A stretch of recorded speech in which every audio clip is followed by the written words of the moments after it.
So, as a mom myself, something today's guest, stylist and new mom Julia Nauer mentioned really stuck with me, especially when it comes to thinking about my closet postpartum.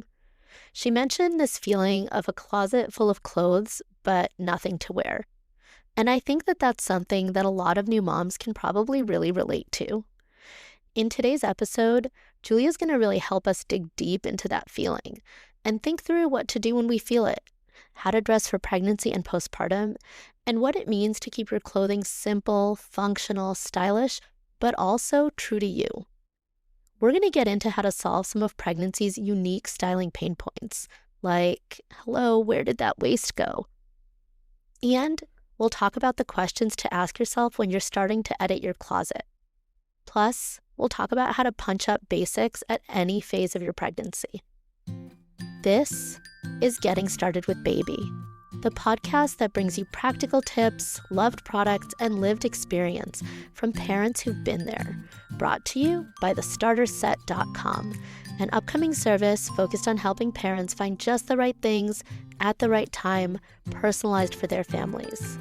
I'm your host, Jane Dashevsky, a mom on the other side of 2 under 2. I'm still actively trying to figure all this out, and I'm bringing you perspectives from across the parenting spectrum. By the way, if you like what you hear today, leave us a review or follow the podcast to help us keep growing. But for now, let's get into it. So welcome to the podcast. We're so excited to have you. Thank you. I'm so excited to be here. To get started, could you share a little bit about your background and your family? Sure.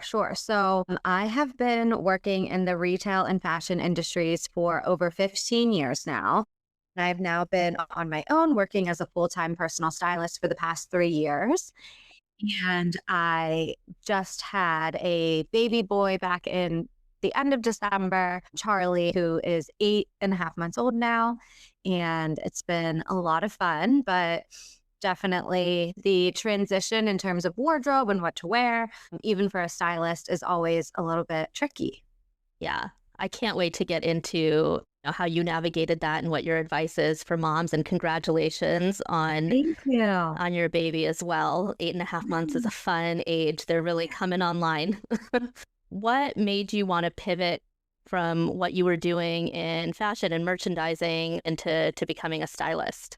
It was my own experience, basically. So I worked in buying and merchandising. I knew all of the trends. I understood what was happening in fashion, but I had a closet full of clothes and nothing to wear. Very similar to what my clients experience. And I was stressed every morning getting dressed about what to wear to work. And I would end up just changing my outfit a million times, wearing the same thing over and over again. And I just realized during the pandemic, I think everybody had a lot more time on their hands.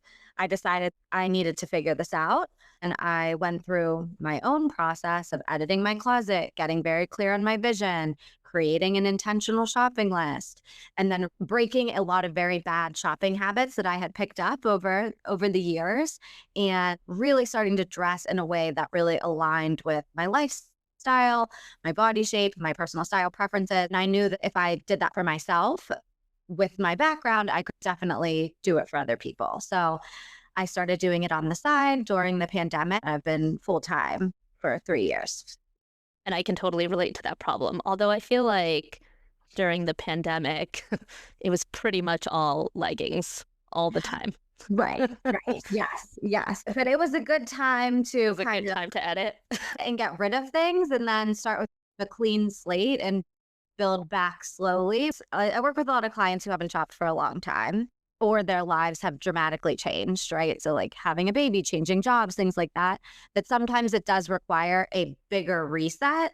But once you reset and get to a baseline, my philosophy is shopping less, but more frequently. So feeling like you're continuously staying updated, but you're not overbuying. That is super helpful because sometimes it feels like, especially if you're having a kid, you're just in the cycle of having to buy stuff all the time, whether it's for yourself or your kid or whatever. Yeah, I think that's something else that no one really talks about is becoming a parent. You talk about the registry and what to buy for sleep and all of this, but people buy you a ton of clothes in the beginning. But then all of a sudden, You have to organize all of their clothes Mhm. constantly. You have to buy them basically a whole new wardrobe every few months. And it's a lot of mental load on you. Oh, yeah. And then to also have to get yourself ready and get yourself dressed is just another level. Yeah, So, absolutely. Plus, the amount of time something just gets immediately stained, right? You do have to really think about it being both something you're gonna feel good in and comfortable, but also practical. So you talked a little bit about your style philosophy. Can you talk a little bit more about, what that philosophy is and where it came from, and even if it's adjusted since you've had a kid? what I really do is I work with busy parents and professionals to help them create functional and polished wardrobes in 60 days or less. And really without the mental load of the shopping, the scrolling, the shipping. So, my philosophy really is all about making it simple and easy to get dressed. It's all about versatility, it's all about simplicity, ease. I believe you don't have to sacrifice comfort for style. I really specialize in helping you build your everyday wardrobe. So, what you're going to wear day in and day out. I don't think that my philosophy necessarily has changed, but because my life has changed, my clothes have had to change. And I think that that's where the rub is for a lot of people is they're frustrated by getting dressed because they're missing something in their closet. I think before you shop, it's really important to really understand what your pain points are and make that intentional shopping list so you go in with a game plan and you're not buying things you don't need. There is such a difference in what you need depending on what life stage you're in or how you're spending your days. I think the other thing I certainly experienced after having kids, and I'm probably still in the cycle of, is I have a lot of my pre-baby kid stuff still. Yeah. Yeah. And I mean, however many, it's been, what, 5 years with all the pregnancies Yeah. included, but I still have a lot of my pre-baby stuff. And I feel like in my head, I haven't moved on from that Yeah. stuff. You have to accept Yeah. that you're in this new phase and you might Yeah. need new stuff. Right. Yeah. So what I always say too is, well, one, I think things that don't fit, I think like putting those in a different area. So a different section of your closet, boxing them up, putting them on top, putting them in a different closet, just getting them out of the way because you're looking at things every day that aren't going to work. And that's just contributing to that feeling of having a lot of things, but nothing to wear. So you really just want what's in your closet to be what you would actually wear. Then I would also say, if you think about if you're hanging on to some things like just in case, would you really want to wear that? Or would you want to wear something new? It's doubtful sometimes if your body's changed and things have changed that it's going to actually feel good to put that thing back on. So I think it just takes being very honest with yourself. And what I do typically when I'm cleaning out closets is I take a very gentle approach. Generally, people are ready to let go when they hire me, but I ask a lot of questions. And a lot of times the person kind of comes to the conclusion on their own that this piece should go. So, when was the last time you wore it? How do you feel when you wear it? Do you like wearing it? Sometimes it takes like an impartial third party to get you to where you need to go. Yeah. And I'm sure even just having the time to really think, like, hey, it's time to do this thing where I'm going to look at the closet. I'm going to get stuff out of here that I don't need and Mhm. think about this again. And I'm sure hiring you, for example, would force that Yeah. conversation as well. Yeah, and you also you can't stop in the middle of it if you hire me, which is a big thing. You can't get sidetracked looking at some sentimental, I don't something in your closet Totally. and start trying everything on willy-nilly. And then I take everything that we edited away and I handle that for you too. So you're not driving around with the bags in your trunk for a couple of months like some people do, which I also am Oh my guilty of. God, totally. I have Yeah. one in the corner of my room that's just waiting to be donated right now as we speak. It's been there for weeks. Yes. So, if someone were to work with you, what can they expect from start to finish? How does that process work?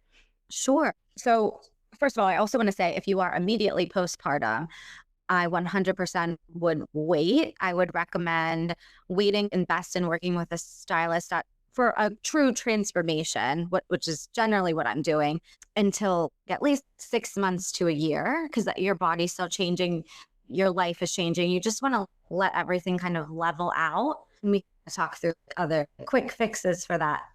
Actually, I was just going to ask. So during that Yeah, transitional time, what should you do? I would say for that time period to really think about where your pain points are. So, what still fits you in your closet? What doesn't fit you? Actually trying things on, because you would be surprised things that you can still wear Mm. when you're pregnant. You can still wear jackets for the most part. You can still wear even any type of stretchier pant. You can typically wear like under your belly. Anything with an elastic waist, typically you could wear. Shoes, jewelry, accessories, bags, all of that is still fair game generally. I would say just like sizing up in a lot of things. I think getting some maternity pants, some maternity leggings, you need new bras, you need underwear, most likely.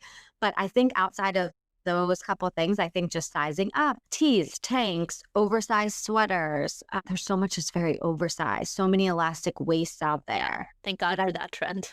Yes, yes. So I don't think you need to buy as much true maternity these days because of all of that. Mhm. And a lot of why I also recommend not buying a ton of maternity is then in the postpartum, in that initial phase, a lot of times you'll feel a lot better wearing things that aren't maternity. So there are still things that I bought when I was pregnant that I still wear. I have jackets that I still wear and tops that I still just because they're a little bit more oversized, and I don't feel maternity in them because I know that they're not maternity. It's interesting how even that word or where you bought it can definitely make a big difference. Yes, it's like the association that you have in your brain is a big thing with clothing Oh, also. yeah. And that's why it's always like, do you like wearing this? Do you enjoy wearing it? Because if you don't, even if I tell you it looks amazing on you, you're not going to feel good in it and you're not going to feel confident in it. Well, I can certainly even viscerally feel it when I think about even immediately after having a baby, having to still wear a maternity thing kind of makes you feel like, well, wait, that's not where I'm at anymore, right? So, Yes. yeah. Yes. Absolutely. For that immediate postpartum period, I think matching sets, matching sweatsuits, matching little lounge sets, just even if you go on Amazon and just buy yourself a few less expensive ones, I think you don't have a lot of brain power in those immediate couple weeks. So anything Yeah. that's just super easy that you don't have to think about matching, I think is huge. Mhm. You're buying all this stuff for the baby. Don't forget yourself. Don't forget about planning for what you're going to wear also, I would say. Addressing that feeling of like, oh, I don't have anything to wear. I don't feel good in anything also is such a factor in your day to day life. Yeah. To your point, after you've had that baby in those first few weeks, you just don't have the capacity. No, you don't. But I will tell you that I think that a big part of doing well is just taking a little bit of time at the beginning of the day. You don't have to do a full face of makeup or anything, but I think putting on an outfit in the morning and getting a little bit ready really helps your mental health and your well-being for sure. Yeah, that makes a lot of sense. So I think you shared a little bit about this with your philosophy, and it seems like a good way to segue into this question as well. One of your philosophies is keeping it simple or making it simple, right? So are there certain principles around what you should be putting into your closet that help you keep it simple? Yeah, I think it's about really having a good base to work off of. I think that it's important to not neglect any category. So making sure that you have base layer tops, like layering pieces like tees, tanks that you can wear underneath things.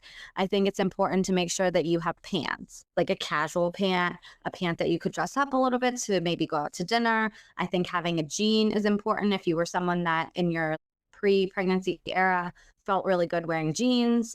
I think that having shoes that you feel really great in also and that go with the pants, making sure that all of these pieces are working together. And then making sure that you're not neglecting your accessories as well, because that's a big piece too, that even if you're buying more basic items, that's really going to add a lot of texture to your outfits. It's going to add a lot of depth to your outfits. So you can just be wearing something a little bit more basic but your accessories are going to make it come to life and add a little bit more personality to it.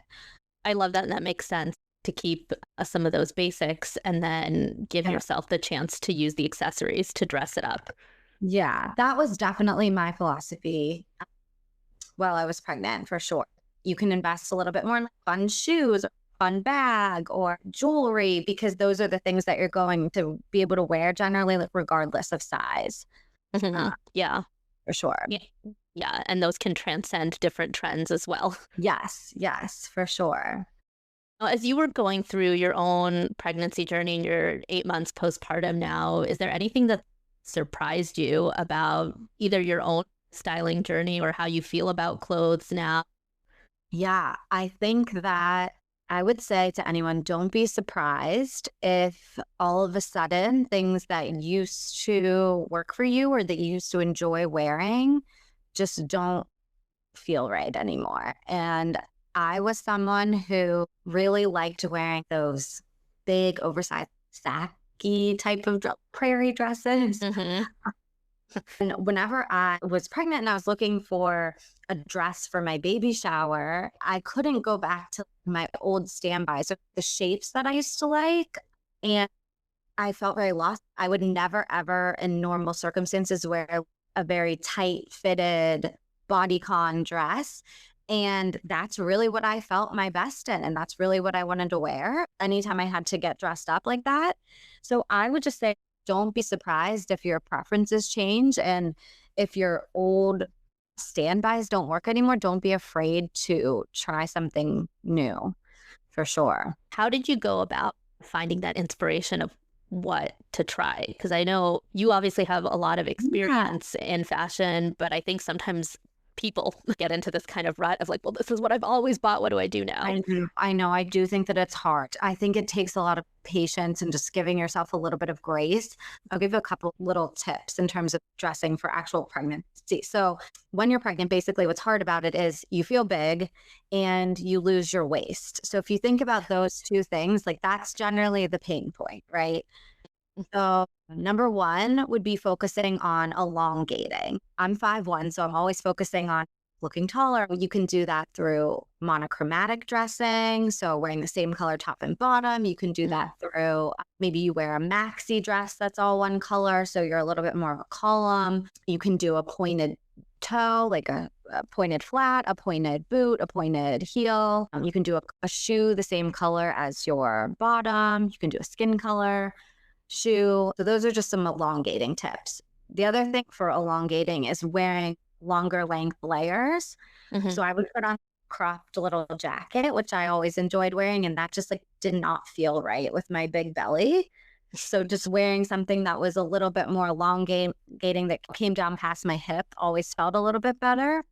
So because you lose your waist, it's hard. You're just feeling like a big block or a big tent. So wearing something that's a little bit more form fitting gives you a little bit more shape, a little bit more curves. And I would also say that you would be very surprised at what you can wear. I had this pair of faux leather pants. They were stretchy, but I never thought I would be able to wear them.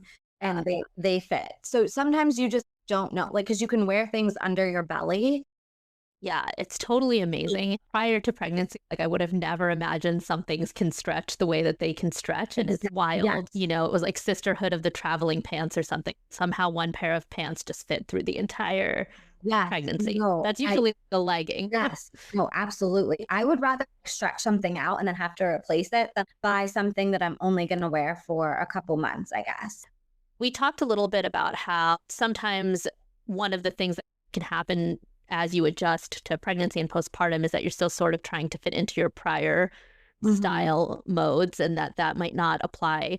Are there other kinds of mistakes that you see moms making either during that pregnancy journey or postpartum or that you've experienced working with clients? I don't know that it's a mistake exactly, but I would say just not limiting yourself. So not thinking like, oh, I can't wear that anymore because I'm a mom, or this used to be my style, but I can't wear that anymore. Your lifestyle and maybe the specifics around what you need changes. There's always a way to adapt your style for this new phase of life. So I think sometimes people feel like they've lost themselves because they almost just feeling like, now I'm a mom, I have to have this new style, or I have to dress like a mom, or I have to dress like a pregnant person. And you don't, that's not the case at all. You still want to dress like yourself and who you are at your core. What do you think, when it comes down to it, is the most important thing for people to feel confident in their clothes? I think it's feeling comfortable in their clothing. And I think when I say comfortable, I don't mean wearing yoga pants all the time. I think it's about feeling comfortable because the clothes suit their preferences. That takes a lot of work to really understand, what cuts of things do you like? What colors do you like to wear? What details do you like? What shapes do you like? Do you like things that are closer to the body or more away from the body? Do you like a high rise, a mid rise? Hmm. Wear heels. Will you not wear heels? The deeper and deeper you can get on what you really like to wear and what you feel good in and what your preferences are, the more comfortable you will be, and then the more confident you're going to be. The other piece is, when you're going to get rid of things, the other thing is examining, like, what are you getting rid of and why? Because a lot of times it's just, oh, I don't wear that, but why? So just going a level deeper and saying, like, oh, I don't like that neckline on me, or I don't like that. I don't feel good when I wear that color. I feel very blah, or Hmm. this detail makes me feel childish. Things like that, just going a level deeper, I think helps you unlock those preferences. When you do that and you're starting to think like, oh, well, I don't really like that neckline, or whatever the reason is that you don't like that particular style, do you get in danger of just having the same thing over and over again? How do you keep it feeling fresh? Yeah. Oh, that's a good question. Another piece of what I try to do too is I try to make sure that you have enough variety that you don't feel like you're wearing the same thing every day, so that you Mhm. can mix and match and actually feel like you're wearing different outfits. And what I try to do is I also always try to remove duplication in your closet. I see what you're saying about if you identify your preferences and then you're wearing the same thing, but there's a million different ways to do things. I like a high neck, but I don't always have to be wearing a high neck tank like I'm wearing today. It Mhm. could be a crew neck sweater in a different fabric. It could be a different color. It could be a turtleneck. There's always a different way to spin it. Switching gears a little bit, one of the things that we do on this podcast, it's sponsored by a service called the Starter Set. And the goal of that service, much like we were talking about making things simpler, is to help parents sort through all of this stuff that they Yeah, need in this phase of life and really think about the things that are helpful and not so helpful. So, as a mom yourself, are there items that either you just generally swear by, either for yourself or for your kids or for the wardrobe? sure. Yeah. So I would say, wardrobe wise, for pregnancy and postpartum, I would say the Beyond Yoga maternity leggings. So incredibly comfortable. I also love the Hatch before, during, and after flared crop. That was a great pant that you can dress up or down, and you literally can wear it before, during, and after. And then I also highly recommend the Kindred Bravely, the long line bra and the contour nursing bra. I thought it was very difficult to find a t-shirt bra that looked good underneath it for nursing, and then also something comfortable that didn't feel like you were wearing a bra, and that's what the long line is. Yeah. Also, buying a belly band that you can wear over your pants, so you can have them unbuttoned and wear your normal pants unbuttoned. Yeah, that's such a Also, great hack. it's literally life changing. That's a way that you don't have to buy all these maternity pants, and you can just wear what you already have for baby life. The thing that I recommend to everyone is I have the Baby Brezza bottle washer, and not just the sterilizer and dryer, but the one that actually washes it. And that was life changing after we Yeah. got that, because my hands were chapped and like raw from washing bottles, Uh, washing my hands all the time. And that was life changing. I just wish I'd gotten that so badly, because I remember being like, I don't want another gadget. And then 3 a.m. and I'm washing bottles by hand. It was horrible. Oh my God. We were always just washing bottles for the first 2 weeks before we Yeah. got there. And then it was a great vibe. Yeah, that's a good tip. What about anything that you think moms probably don't need? We already talked about overdoing maternity stuff, but Yeah. anything else that you see people getting that you're like, ah, you might not really need that? Well, I think specifically within the maternity wardrobe space, whenever I see a maternity sweater or a maternity just basic t-shirt, I feel like that's where you could just go up a couple sizes, but find something oversized, go into the men's section, even to Mhm. buy a white tee. And then, okay, this is, I think, maybe a little bit controversial. Okay. Trying to get minimal. I did not buy a pregnancy pillow, and I just used what I had. I just used other pillows to Mhm. make it happen because I live in a townhouse, and I guess I don't have a ton of space, and I just kept thinking about what am I gonna do with this pillow I after. totally had the same thought. Yes. So, maybe it would have made my life more enjoyable for those last couple of months, but I have no regrets. If there was one thing that you wanted someone to take away from this episode, what would it be? I think the biggest thing for me is that pregnancy, postpartum, it's an exciting time. There's a lot of change, but ultimately, it's a very, very short part of your life in the grand scheme of things. So don't be discouraged if you don't feel amazing about what you're putting on your body every day. But it's ultimately what you do after that period of time, after things level out, that's really going to have a big impact on your life. Feel like what you're putting on your body is not making you feel good, if it's holding you back, working with a professional can help you to get the results that you want and get you there a lot faster. And it's a very personal thing, what you're putting on your body every day. So I would highly recommend getting personalized help there. Thank you so much. This has been super Thank informative.